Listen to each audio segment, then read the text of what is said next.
Today we are making quesadillas. It's a pretty simple process. All you need, of course, is some tortillas. We have some homemade tortillas here. For the filling, we have a base of a leafy green. In this case, we have frozen spinach. We have used cilantro, we've used parsley, we've used Swiss chard, beet greens. There's a lot of things you can use to substitute for the leafy green filling, which is really the biggest filler.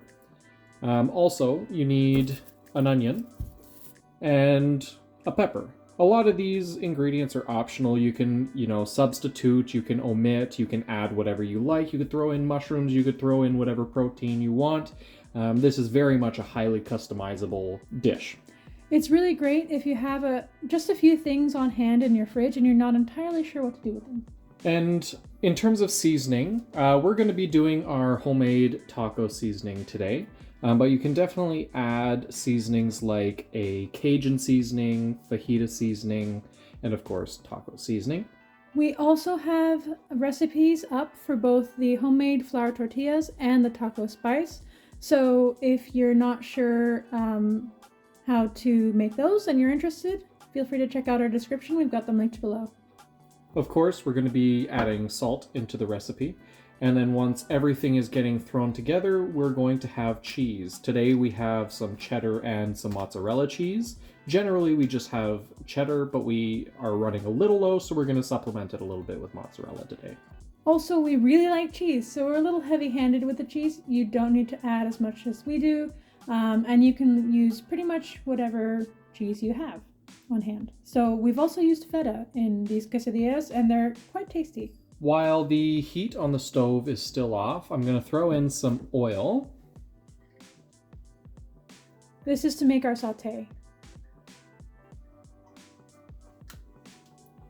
I'm going to start by throwing in the spinach right away.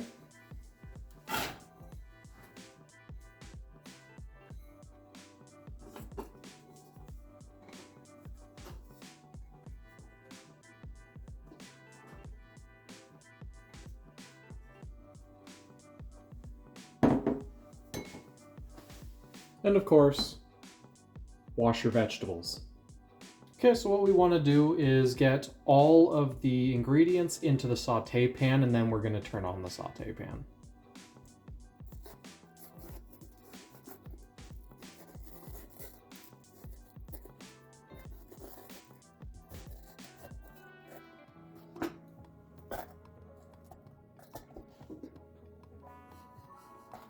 So pit the pepper and chop it up.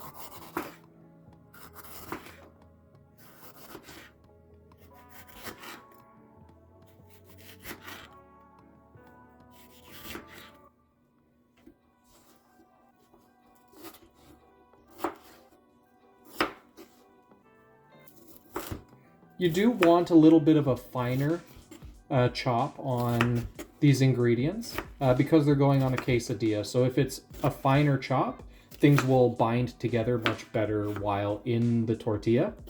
Whereas if it's something like a fajita, a larger chop is okay because it is kind of a bit of a filler.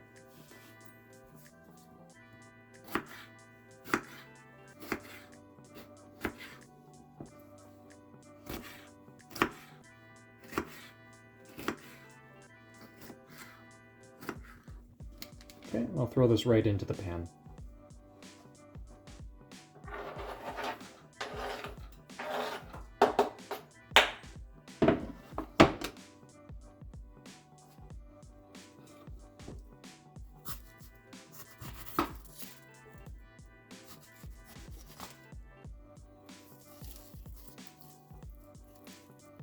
And you can use any onion you have on hand.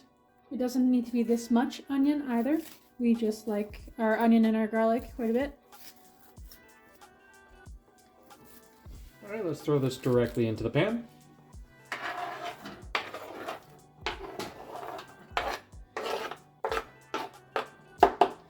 This does look like a lot of food, but of course, spinach withers a lot and it will shrink down quite a bit. So I'm going to throw that onto a medium heat. And I'm going to let that saute. Okay, the onions have now softened. I'm going to turn it down to maybe about a 3. Yeah, so I'm going to add our taco seasoning. And for a dinner that's going to be feeding 2 people, I'm going to do 2 tablespoons of the seasoning.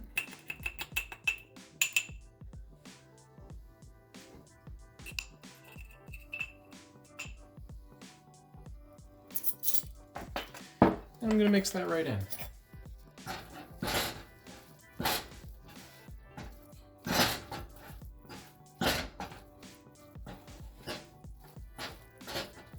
I'm sure any protein you add will be delicious. You can also eat it as is with your base of greens.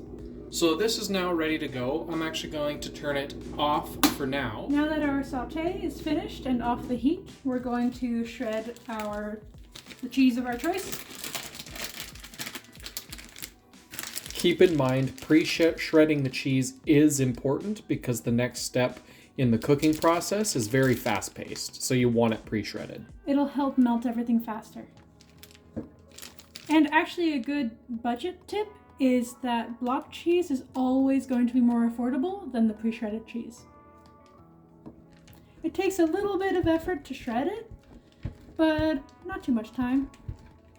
And also that way you can mix whatever cheeses you like. If you like, well, today we're doing a blend of cheddar and mozzarella, but you can do all sorts and have fun with it.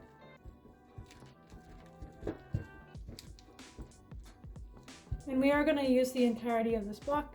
You can use as much or as little cheese as you like, or you can omit it entirely if you prefer it.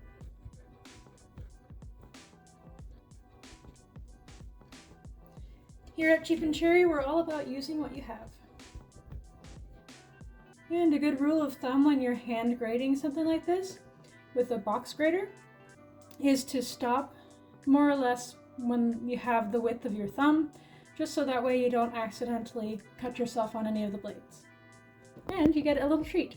So I'm going to split this with my partner Dylan, and we can keep cooking. So I'd just like to point out that the pan's not dirty, it's just stained. But I'm going to turn it on to a 4. We don't need to cook anything, we really just need to melt the cheese for the most part. So I'm going to throw on the first tortilla, and I'm going to fill it with some of this filling here. And kind of flatten that out a bit. Add a little more. Whoop. Add a little more there. And I'm going to top it with cheese. Now, we love cheese, so to you, we might be using a little too much, but to us, we're using just the right amount.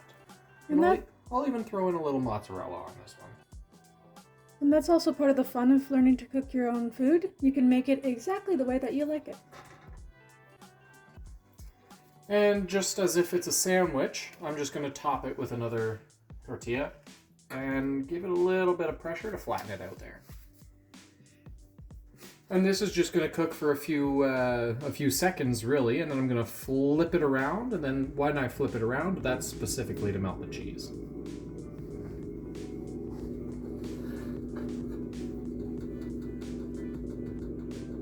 Also, a little tip if you're not used to shredding your own cheese, if you ever have extra, just put it in a Tupperware and use it in the next day or two.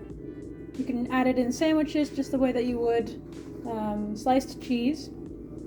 You can use it really anywhere you would use sliced cheese, and you're good to go. Hi, cats. They don't seem to want to leave us alone, so they're in the kitchen. Oh, Muffy, I think I think she found some cheese. Okay. Now, technically, no cats in the kitchen, so you need to go, kitties. Alrighty, so it's warmed up the tortilla. So I'm just gonna, very carefully, you want to flip this so it doesn't spill everything out. And there was a little bit of a spillage, so I'm just going to stuff that right back in. And now we just let the cheese melt, and then we can throw this onto a plate. And you can top it with even more shredded cheese or sour cream if you have those on hand, but those are optional. Okay, and once you flip it, it is literally seconds to melt the cheese. So again, very carefully, I'm going to remove it. And there you go. You have a homemade tortilla quesadilla. Now that we've melted all the cheese, the sauté is finished, the tortillas have been nicely cooked. For the amount of filling that we showed you, this makes a generous 4 quesadillas, so you can each have 2 for dinner, or lunch, or whatever you please. Cheers to good food And good company.